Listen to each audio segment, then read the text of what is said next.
the FNL Network talk show. All right, everybody. So welcome to another excellent episode of the FNL Network talk show. Today I'll be leading the charge. I'm Corey Stowe, and joining me for the episode will be my co-hosts, Kay, Marion, and Sean. How you guys doing tonight? All right. Good. How are you? I'm good. I'm doing well. Thank you, guys. Yeah, so this was a pretty big week for us, right? So I want to welcome back any viewers that have been here before, as well as anyone new to the show. It's been a big week for the FNL Network. We were blessed to receive a win at the 2024 Taste Awards. So it's been a big week for us. The ceremony was amazing. We had a great time. Had a lot of fun celebrating everybody's work. I just really quickly wanted to shout out to Rocco and his wonderful wife, all the time and effort and hard work and dedication they put into the show that they've shown all of us involved. I also want to thank Bethany for all of her work behind the scenes and everyone else who's put the effort in to make what we do a success. And I definitely want to thank all of the other co-hosts as well, for graciously accepting my brother David and me into the fold. Everyone's been so great to us and we've had such a good time. So we thank you. And also for everyone watching, we urge you to please look for the FNL app on our Instagram, FNL Network, so you can install the FNL Network on any streaming device and never miss an episode. On Instagram, we have a Linktree app where you can go to our website, click on the channel finder, and on channel finder, you'll find an icon or a link for your favorite streaming device and just install the FNL Network app. That way you don't miss any episodes. So without further ado, you guys ready for today's episode? Woo! All right. Yeah. I wore my Depend. Let's go. All right. So we are going to delve into the curious world of conspiracies just a little bit, government actions, and some of the dilemmas of the digital age. That's kind of what I want to talk about today. And we'll be connecting the dots from conspiracy theories to maybe some modern day digital controversies that might be in the realm of conspiracy theory or maybe a little bit more real than we all want to really admit, right? So I'm going to explore a little bit about skepticism, government mistrust. So I'm going to start this by asking about government competence, right? From lunar escapades and people that don't believe in the moon landing, people that are the flat earthers. We have all kinds of people out there that want to believe conspiracy theories of all kinds. And oftentimes this stems from just a general mistrust of the government. And I'm not going to give any credence to any of those or talk about those today. That would be for another episode altogether, especially if we have someone like Dave on here who might want to argue with me about those. I'm more of a skeptic, but some of the things I want to discuss today are, I think, pretty legitimate, or at least cause for legitimate concern. Right? So first I want to talk about government competency and the matters of government capability. My question it basically stems from how much of it is just them not doing their job and how much of the things that we're seeing go on right now might actually be something a little more nefarious. So on a scale from left my phone at home to orchestrating a global surveillance state, where do you guys currently stand with government competence? And I'm going to go ahead and start with Kay today. So I think the framing of the question is interesting, right? Because just the idea that the conspiracy theories leads to people that people who are distrustful of the government are people that wind up on the side of conspiracy theories. Like just the framing, I take issue with, right? Because as somebody in human services, I have a counseling background. I have a master's in school counseling, human development, undergrad. Conspiracy theorists aren't born out of a distrust of the government, right? There are certain personality traits that researchers have found that conspiracy theorists have. And they usually, one, think they're smarter than everybody else or feel a superiority to others. They perceive threats in their environment, and then they rely strongly on their intuition instead of actual facts, right? So that leads them down a pathway of a bunch of different stuff. So I don't think we should put the cart before the horse. We should see where it actually begins. It's not the government and people mistrusting the government that then leads people to be conspiracy theorists. People that are conspiracy theorists first have those personality traits, and then the government is just one thing that they latch onto, right? So the idea that the government, how ineffective the government is as a question for me is interesting because I don't ascribe to that worldview at all. I don't ascribe to the worldview that the government is ineffective. Actually, I think the government is pretty effective. When you talk about the United States of America's government, they do a lot of things quite effectively, right? Mhm. And so the whole idea of like waste, fraud, and abuse is not something that I necessarily agree with or think that I don't think that's necessarily like a given. I know it's a popular thing to think of, and especially among certain political parties, but I don't necessarily agree with that. I think for what the government is supposed to do, I'm pretty surprised at how effective they are doing that with the resources they have, with the changes in regime that happens and at a national level every 4 years. That happens every 2 years in Congress sometimes, where seats are completely changing. I think it's pretty amazing that this country continues to run for the most part. And I'm pretty impressed with it. So I'm not, maybe I'm the wrong one for this question, but the whole waste, fraud, and abuse, especially when you look at, just recent studies of government programs, things like SNAP benefits, things like right over COVID, they cut the numbers of children that were experiencing poverty in half. Those types of things are amazing and great. So I'm not. No, I think you're perfect for the question because maybe I should clarify. I'm a skeptic as well. I don't follow all of the threads. I don't follow the conspiracy theories. And I guess I wasn't specifically asking about conspiracy theorists and why they might believe. Why do you think that like there's so many people that become so interested in conspiracy theories? And I think that is stemming from a mistrust, right? The people that are at least just passersby saying, "Oh yeah, I don't think," and I think multiple people were involved with JFK and maybe had never even done any research into it. But doing my research, I found that there have been a lot of time because people in government are people. And I know that people can be very inept, right? There have been times where there were mistakes. And I think a lot of conspiracies are born from times when someone made mistakes. And the cover up was just to cover up that somebody wasn't doing their job that day. That's what I mean by that. So it wasn't a matter of like government in general doesn't work. It's a matter of, people that work within the government making those mistakes that lead to these beliefs that people just follow these rabbit holes. And I think a lot of those holes are poked. So I think you're perfect for the question on it. But let me see, what do you think, Marion? Oh boy. So I don't really subscribe to the conspiracy theories either. I think that there is good and bad everywhere. And I think a lot of it comes from the people involved. For example, like our military. I think our military, they protect us. We need our military. There's good and bad people in the government. There's people with evil motives. There's people with pure motives. I think there's a lot of corruption that goes on behind the scenes, but not necessarily stuff we would consider conspiracy theories, just everyday crap, that goes on that we may not ever know about.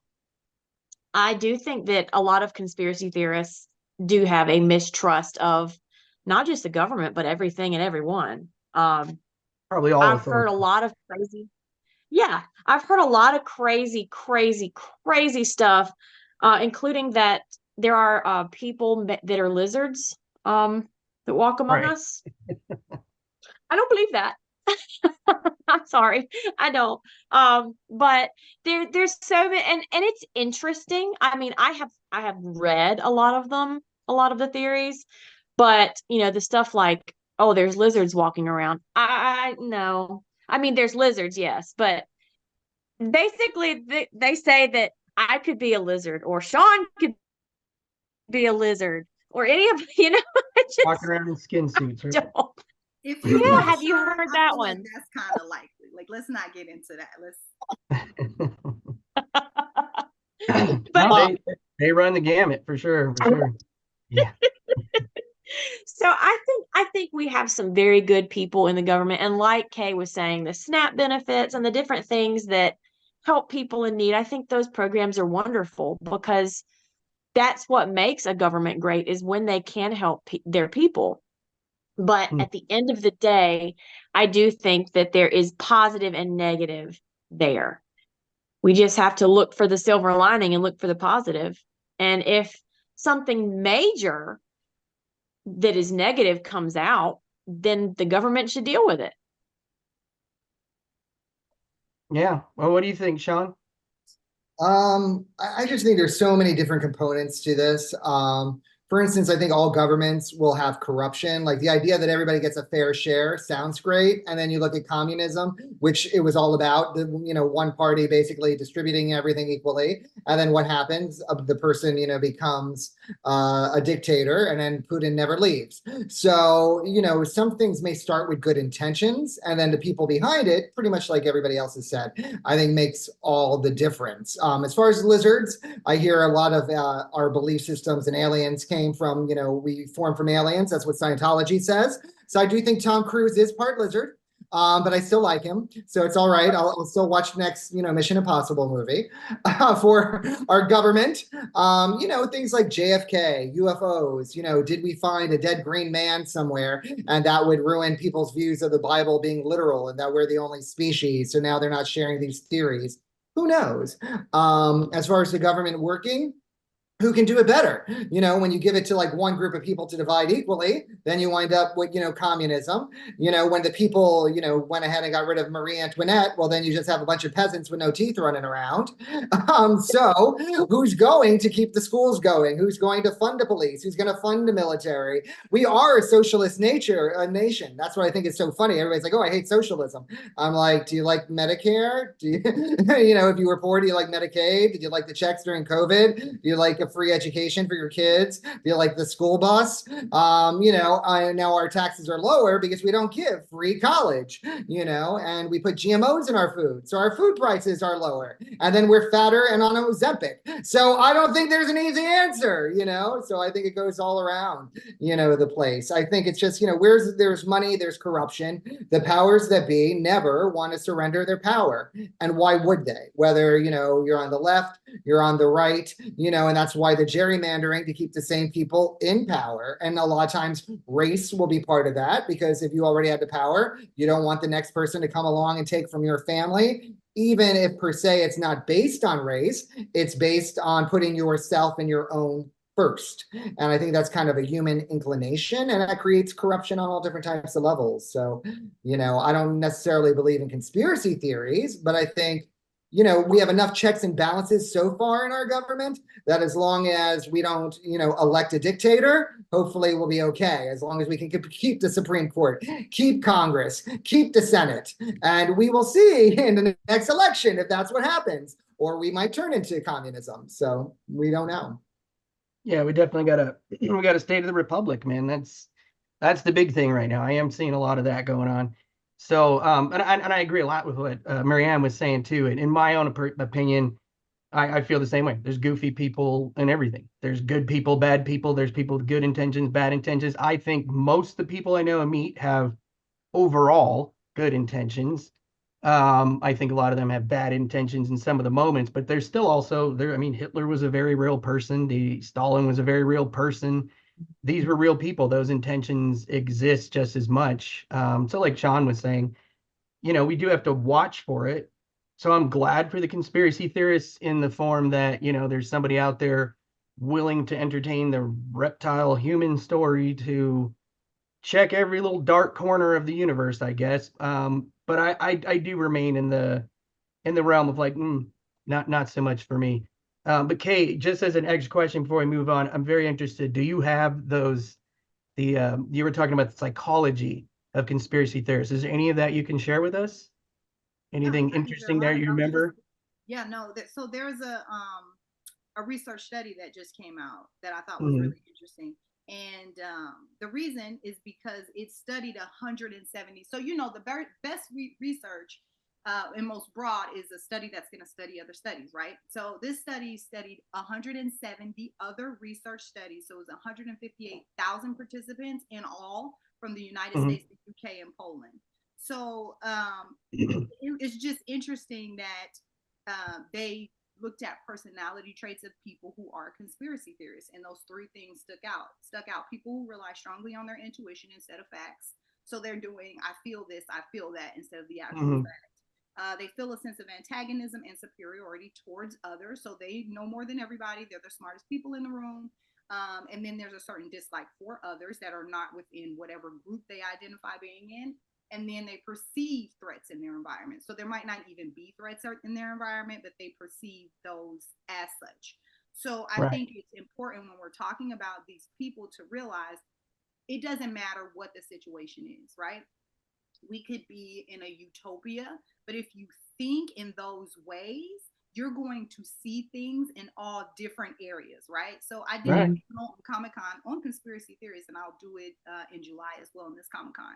But I think it's always interesting to realize, like, it doesn't matter. It's going to be a conspiracy about the government. It's going to be about a pizza parlor. It's going to be about a website that sells furniture, right? It's going to be the most bizarre things you can think of because of how the brain works. It doesn't matter what the situation is, right? They're just going to find something. They're going to find something in it because of how those people, they have a predisposition to that, how their mind works. So, I mean, for me, it's interesting because now it's more rampant and it spreads like crazy, like you were saying, Corey, because we're in an information age. Like back in the day, it would be like your neighbor who would spend all day in his garage and everybody would know that Mr. Such and Such is crazy and don't go over there. He's going to be talking about how you need to wear a metal, an aluminum foil hat and whatever. But now he's on. Now they have a voice. And he's on Reddit and he has his own thread and there's 1,000 people and he's influencing other people. And when we get to talking about social media, we'll talk about how stuff like that just spreads like wildfire and how we have to protect kids from that because it's coming in at all ages, right? Interesting. I'd like to do eventually an episode where we just talk about that because I'm curious if there's any of those that were once considered conspiracy theories that may have actually turned out to be true. And then based on those studies, find out how many people were believing that one and how many of those types of people were believing that one versus how many, you know what I mean? Let's say average or normal thinkers, how many people got involved beforehand before it became discovered as a reality. That would be very interesting for me to start to look into that and see, you know what I mean? Because maybe you could follow the thread that way. How many people are believing this? And if it's mostly just people that fit that description that you were talking about, then yeah, whatever. But if there's those people plus a ton of other people starting to follow something, when does it possibly become a reality? And I'm not talking about lizard people or JFK or the moon, faking the moon landing, none of that stuff. I'm definitely not on board with any of those things. They're always interesting to me, but I think you brought the point up that it's fascinating. The people involved are just as fascinating, I think, as anything else.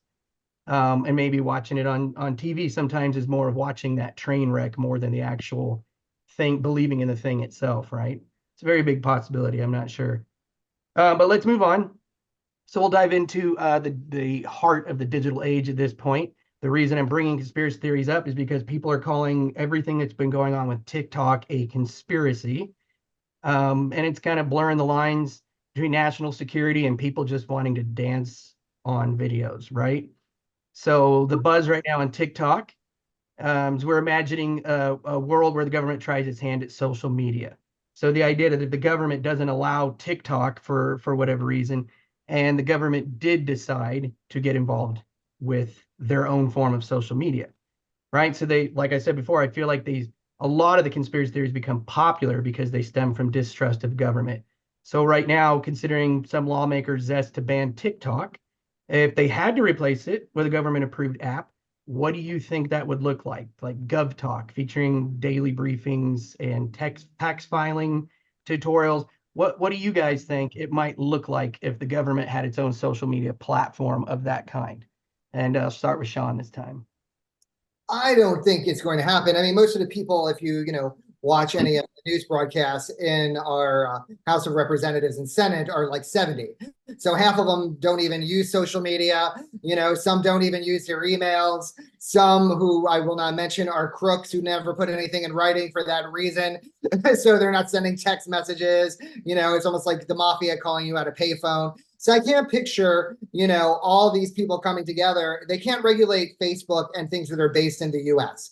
How are you going to, regulate a company that started outside of the US? Wanting US companies is great, but then the same thing has to apply to US companies who outsource for cheaper labor outside of the US. I mean, you have to incentivize all this and give a reason for the companies to use the US workforce and to start here, and maybe tax them double if they don't. So then there's a reason to create jobs. But the problem is all these corporations, that's who I feel are mainly controlling our current government, our news cycles.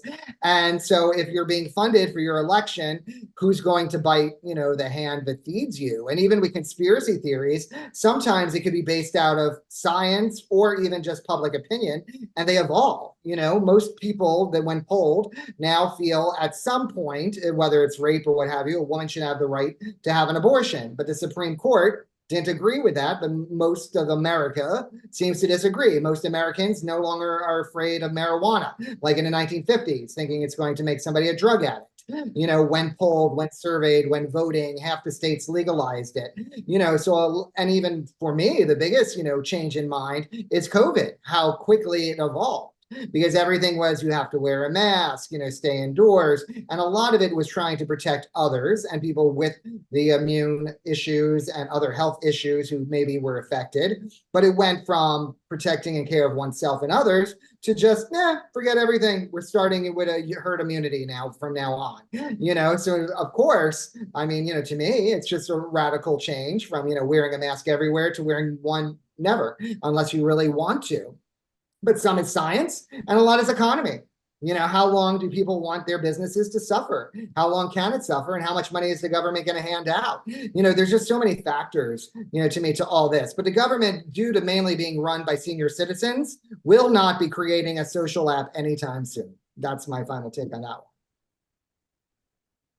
All right. All right, go ahead. Marianne, go ahead. Sean, I think you're right. But if they did make one, I think it'll be probably pretty boring. I mean, who wants a who wants a government regulated social media? And honestly, I think that no matter what social media that you use, they all gather data from your activity. They all gather data from you. TikTok gathers data, but so does Facebook, so does Instagram. Snapchat, what is that? X, Twitter is now X, I guess. There's so many different platforms.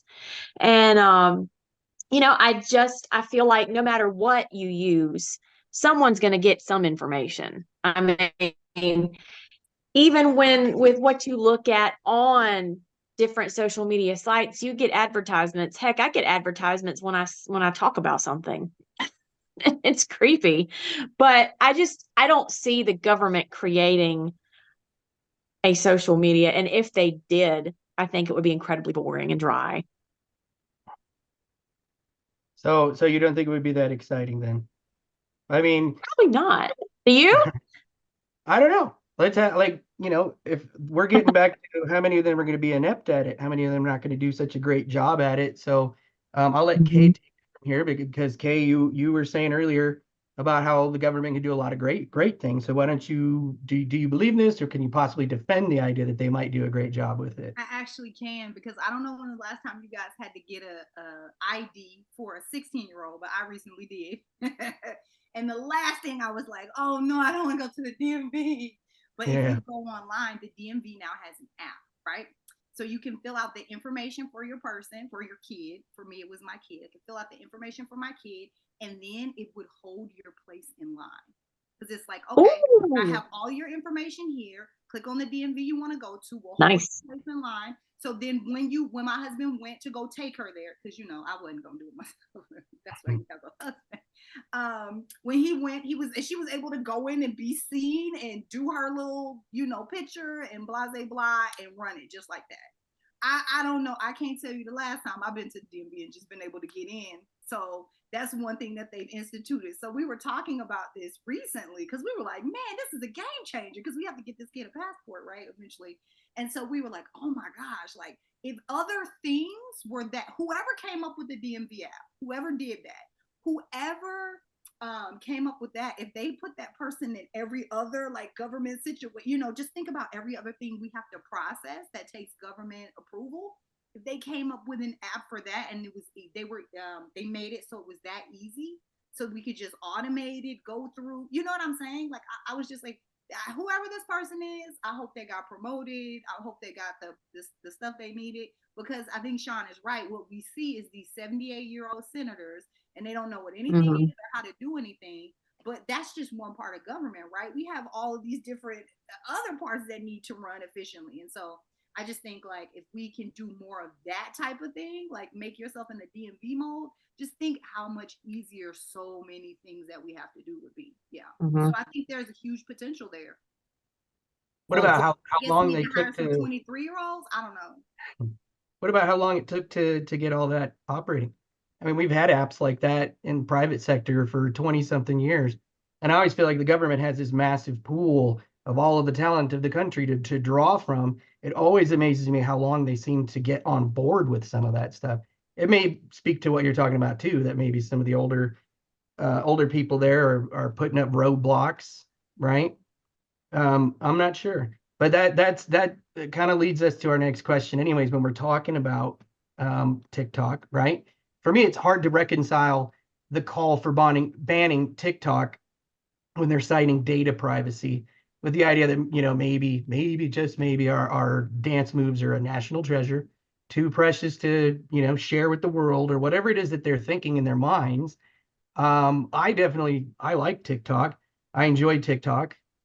Just like Marion was saying earlier, I feel like they can get our data from so many other companies already. I'm not really sure why TikTok is becoming the villain all of a sudden, that so many of them rush so fast to jump onto it, including like Dan Crenshaw, who to me seemed pretty reputable so far, and he's really into it. And I'm very curious why, right?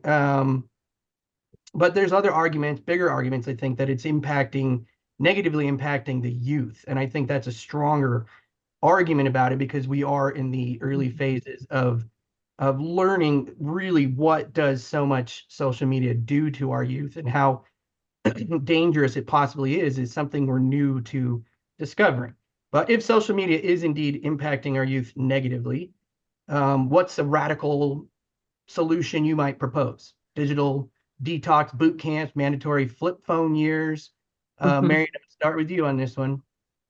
I think for kids and for teens, the responsibility starts with the parents. I think the parents should want to organize things for them to do with their kids and not use social media as essentially a babysitter. Because I think it's probably easy for a lot of parents to say, well, I'll just let her scroll TikTok, or I'll just let her sit on Instagram or whatever so I can do my thing. But a certain amount of time on social media takes away from your family.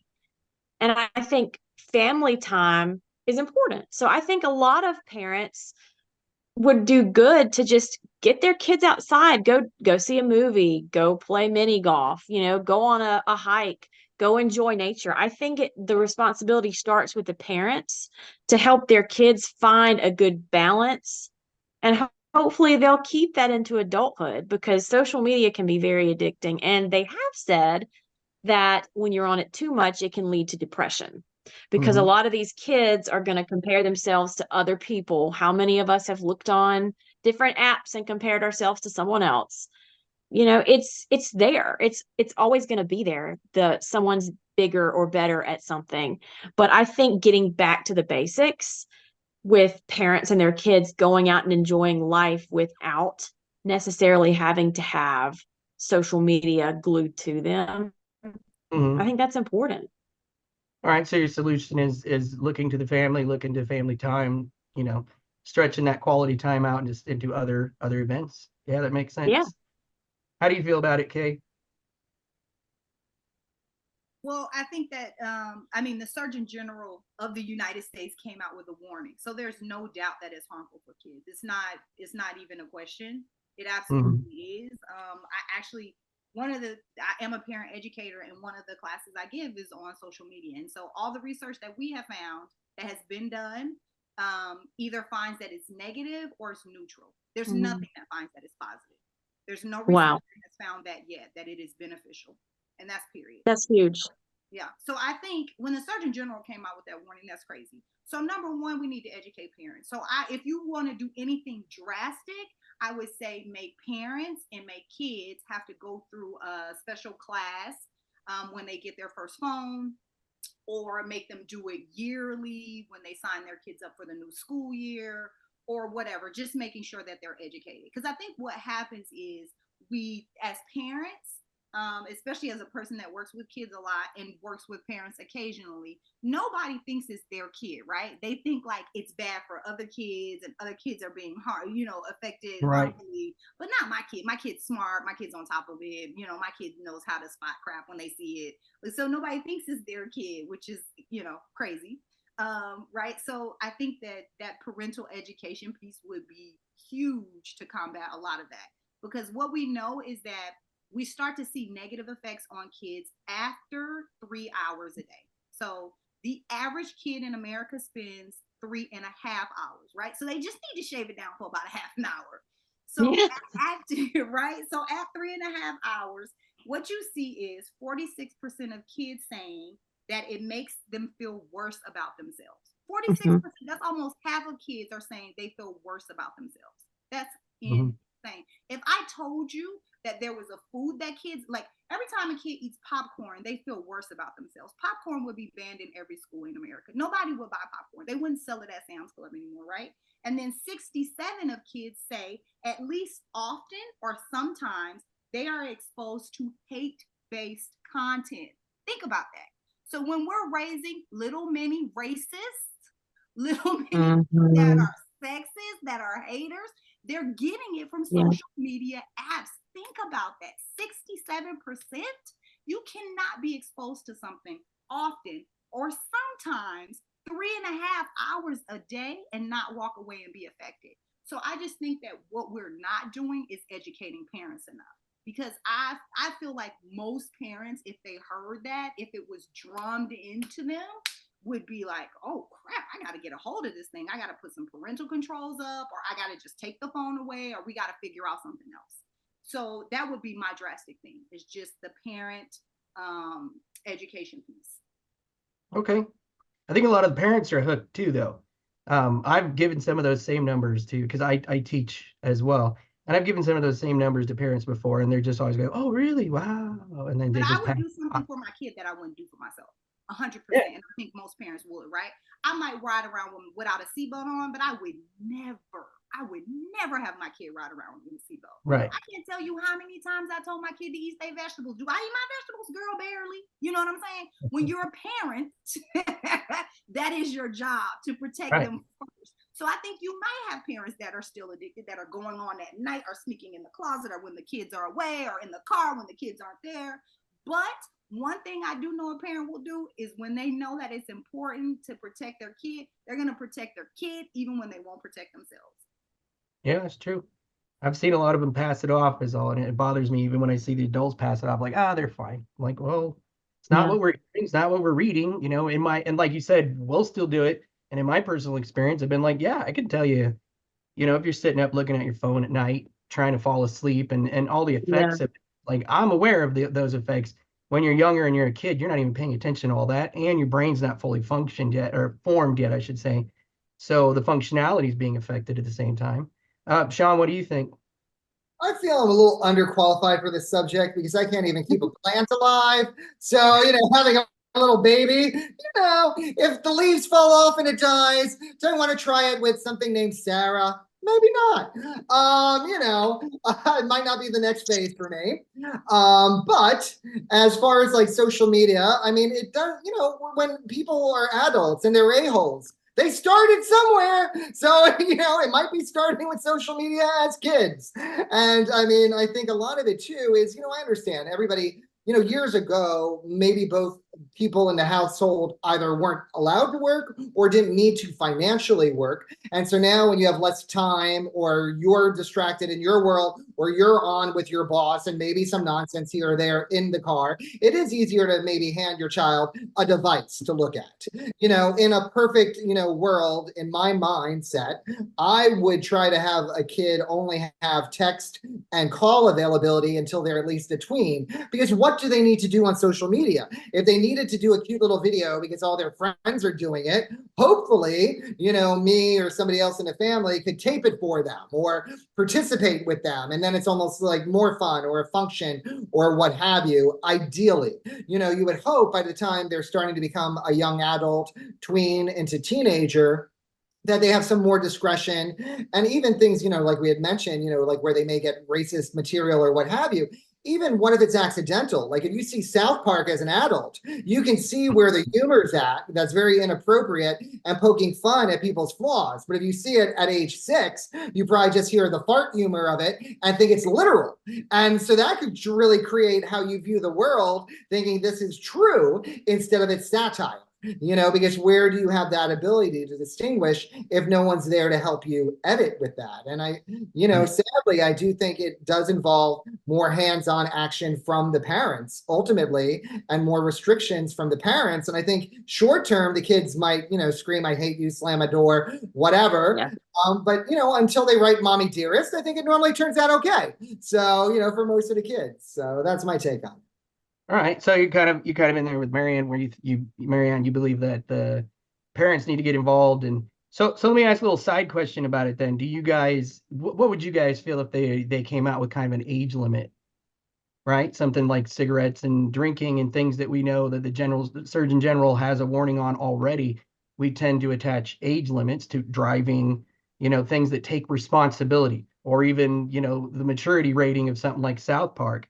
So, we'll start with you on this one, Sean. What do you think about putting an age limit on social media? I would like it, but I don't understand how you actually enforce it. For instance, I just got a deal on Right. Walmart, so I ordered it. And all I did was put in a birth date and check a box. So if a kid is smart enough at age 9 or whatever, and they want to go onto a website that they've heard, the high schoolers are on or what have you, if it's as simple as just putting in a date of birth and checking a box, how do we really determine what their age is and how it's appropriate? I mean, I think it's maybe something, again, I think it goes back to the parent, and the parent being able to have parental controls on phones, on televisions. And I know there's like apps and different things to do that, but maybe even separate phones, separate devices for kids, separate computers. Why not? Because usually, you're not keeping your computer for 20 years. It's going to slow down. They're going to send a bug so you buy the latest Mac. So why not just buy one that's meant for those ages? And that's that, end of day. And it makes it easier for the parents at the end of the day too, if it comes only equipped to go on certain sites. I think that would be an easy solution, and probably a money-making solution for someone. Maybe it exists. I don't know. But they make fun of that in South Park. Actually, I think it was the South Park movie, right? They're trying to look up something on an adult site, and are you 18? Yep. And they just click the button, and that's their in. I mean, maybe then just like a rating system like the movies have. Not necessarily, it's still up to the parents, still up to the free market, but maybe at least letting people know, the parents that are interested, that may not be on these sites, maybe they're now going, oh, okay, so this is this kind of content. Maybe I want to keep my kids away, right? And ultimately, I think I agree with you guys on that front with a lot of this. I 100% agree. It's down to the parents and the family, and the ones that are supposed to be looking out for them. I think the government can only put so many rules and laws into effect at some point in time before the people themselves have to start being responsible, right? I mean, when we were kids, they did the same thing. There was it's a little bit of fear mongering. You sit too close to the TV, you're going to go blind. Too much TV rots your brain. And the reality is, too much TV takes you away from other activities that might be healthier, for sure. So I'd be curious, Kay, if that was just screen time in general on their phones, or were those numbers specifically for social media? Those are specifically social media numbers. Right. Yeah. Okay. So it's not screen time. not just it, because it could be a good family time sitting in front of one screen and sharing that time together, watching a movie together. It's a little different from everybody being in the same room with their faces plugged into different devices, right? Yeah. Um, So, and I think just like TV before it, there can be good things that can be done with it. Social media can be used for lots of good things that I've seen, wonderful things happen with social media and messages that need to get out there. But definitely some sort of limits and some sort of self-control and regulation and getting information like Kay was talking about out there more, I think would be a pretty important next step for that. I think you guys all kind of hit the nail on the head for that. I think if you just don't if you want to figure out how old they are, just show them a picture of a cassette. What is this? And then that's the caption they have to enter. A CD, what is this? Right. 8-track, what is this? Do you know their ages? Or for the generation coming up, right? Like, I need to know if you're a millennial, show them a iPod. Like, no other kid knows what that is. Right. Show them a picture of a cassette and a pencil and tell me what these two things have to do with each other.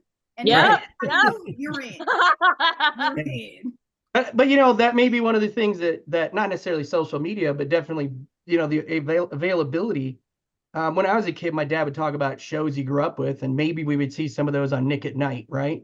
But now it's like, dude, if I want to watch the things I grew up with and I want my kids to really know who I am, it's all right there. My kids can watch Teenage Mutant Ninja Turtles, every variation. So I think there's a lot of bonding that can occur because of that. Like you said, it's something we have to learn how to be responsible about and with, and figure out how to regulate without over-regulating. I think we're in that age where we really got to find the balance with it. That's kind of my opinion for my 2 cents on it. But for wrapping up, let's explore a little bit of the lighter side of the surveillance paranoia, if there is one. If TikTok is the world's most entertaining spy, what hilariously insignificant secrets might it have uncovered, right? So for you guys, if TikTok is a spy tool, what's the most mundane or absurd piece of information you think a foreign government might have learned about you? And let's start with Kay on this one. I'm a bad person because I talk to puppets on TikTok. I have a YouTube where I do science experiments for kids. And there's a puppet that I talk to on there. He's a groundhog. So, I guess that's the weirdest fact. Otherwise, I do nothing on TikTok. My TikTok is just, for kids and that content. What about other social media? You think there's anything out there you've done that would be embarrassing, strange, or nothing, huh? Nope. I think talking to a puppet is probably the number one thing. What's your Everything else, I'm pretty boring. I'm actually on the social media fast. I haven't posted anything in probably 6 or 7 months. Yeah. What I find interesting is I'm not on social media, but that doesn't mean I do anything more constructive. You know what I'm saying? And I've read studies that say that, like, you go off social media and you're like, I'm going to write a novel or I'm going to get in great shape. And like, people don't. You just hang out now. I just watch more TV. Which I think TV is a more productive thing because I love TV, but I watch more TV, more film. So I watch more curated content, more artistic and cinematic content, but it's not like I'm super healthy. I haven't written a book. I haven't sold a dress. I'm not doing anything better necessarily. Yeah. We do that on our days off too, right? About all these plans for spring break, and it shows up and like, no, I just feel like watching TV today. So what about you, Marianne? What would TikTok find out about me? What mundane fact or crazy fact? Gosh, my TikTok I don't really use very much. I probably could be very entertained if I was on there more. Craziest thing I've done on there is just dance like an idiot with my bonus daughter and her friends. And I rescue a lot of animals, so my TikTok is full of like the animals that I've rescued, but that's pretty much it. I'm kind of boring. No. Not having social insane or media presence crazy. doesn't mean boring. I'm gonna have to check you out. I want to see. Right. What'd you say? I said you're a cool mom. If you're doing TikTok dances, I gotta check it out. I want to see. Oh yeah, it's fun. There's not like I don't have a lot of shame. So me and my bonus daughter, my husband's daughter, we've always gotten along really, really well. So, when I first met her, she wanted me to start doing TikToks with her and her friend. I was like, sure. Anything she's down for, I'll do. And she knows it. That's so cute. I love that. Yeah, so it can be used for good, right? And family time, right? And bonding, right? Does have some, there's some positives. Absolutely. Yeah. What about you, Sean? Unlike bonding, I think it would find bondage on my TikTok. Ever since I linked it to my OnlyFans. I go by Donkey Sean. I wear a little mask. Every now and then at the end of the video, I go, I'm totally kidding. I made that up. But who knows? I knew. If times get hard, anything can happen. What it would actually probably find is that I can be rented for any occasion. But sadly enough, and probably shockingly enough, and maybe hide your children now, at children's parties, like making balloon animals and face painting and elfing and Santaing and all that stuff I actually do. Because, yeah, I mean, honestly, you rent Santa like a hooker, a couple $100 an hour. I will put on the beard. I'll put on the wig. I put on the fat suit. It's like, yes, I look like Santa on Ozempic, but it still pays the bills. So why not? So that's what they would find out about me on a real note on TikTok. All right, so the Chinese are going to find Santa Claus and S&M on Sean's. Yeah. Got it. S&M later. Right now, we're starting with Santa and the elf. Yeah, I'm in the same boat as the two ladies. I don't have anything like that, Sean, either. I don't spend a lot of time. I like watching TikTok. It's like, watching at the end of the night, watching TV at the end of the night. But just like Kay was saying, I believe in watching something a little more constructive with production value. And even South Park, as cheap as the animation is, it's done on purpose, and there's definitely production value. And I very heavily watch what my kids are on when they have a phone, which they share, which is mostly, like Sean was saying, for emergencies. They leave the house, we leave the house, they have that phone available. But, they go on YouTube, they look up things to, how to fix things, how to write stuff, and they play video games, but they're not on any social media apps. And I'm going to have to, like any parent, I'm going to have to navigate them through those waters so that they don't come across, S&M Santa Claus or something by accident by just clicking, 17-year-old. Yep, sure, I'm there. So, but as far as me, I've never posted anything on TikTok. I just watch, share stuff with my wife. But yeah, I don't have anything particularly embarrassing that I think or interesting that the Chinese government would find interesting anyways. Yeah, I don't really think I have anything particularly interesting either. So does anybody else have anything to say about that or anything else we discussed today? I got a quick question for Kay, actually. What is the name of your groundhog? Is it Punxsutawney by any chance? No? I think you're muted still. Oh, I'm sorry. That's all Sorry. right, that's No, all right. no. He's Italian, so he has a Guido name. Like, Oh, Aw. he has a gold chain with a nameplate right here. Like, he's a Rocco! right.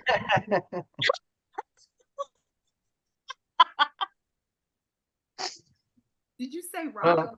I He did. said Rocco. You may have to change the name to Rocco now. I did. You boy. That'd be hilarious, yo. That would be so funny. Well, all right, guys. I appreciate you being here. I appreciate your time. Appreciate everyone that's watched. Thank you for being with us on the FNL Network. Good night, everyone. Good night.